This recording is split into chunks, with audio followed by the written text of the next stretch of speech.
They are known as keepers of knowledge, aiding knowledge seekers to access what they need to learn and, importantly, create. However, most of us are rarely aware they are deeply academic, also helping to produce knowledge. For this reason, most of us don't expect to see them in the academic rankings, but perhaps we must start to, as two librarians would not let go. One of them, Richard Bruce Lamte of the Kwame Nkrumah University of Science and Technology, is the librarian of the College of Science Library and deputy librarian at the school. There is more in this report. So I went to the University of Ghana, and I went to do library studies. So I did diploma in library studies, and from there I worked here for some time, and I went to the UK to do masters. And after doing the masters, I also did a year work there with the London Metropolitan University. And after that, I came to Ghana.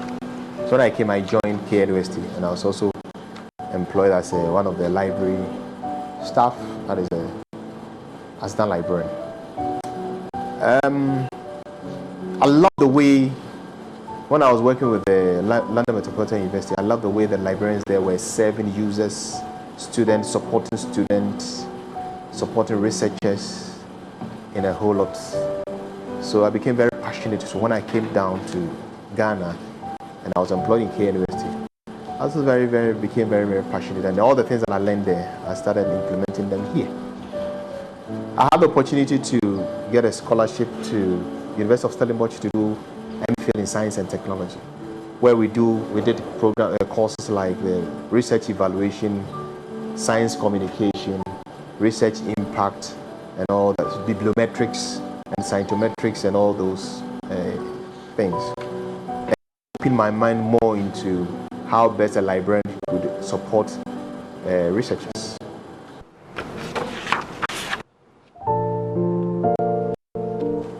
I am very passionate about knowledge sharing and also in equity in scholarly communication research, as well as alternative metrics, grey literature, and open access issues.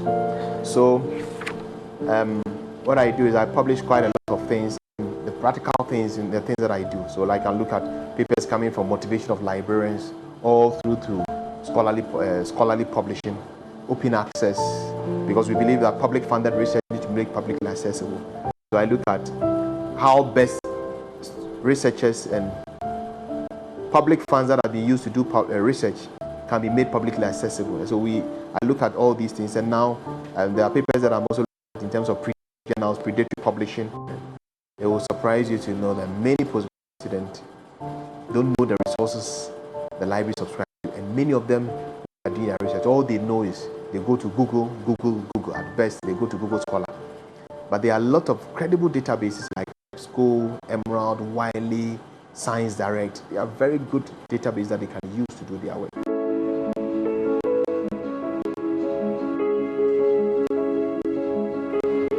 Library has moved away from this sitting in the library and then looking at books, just watching books and all that. We have moved away from long ago.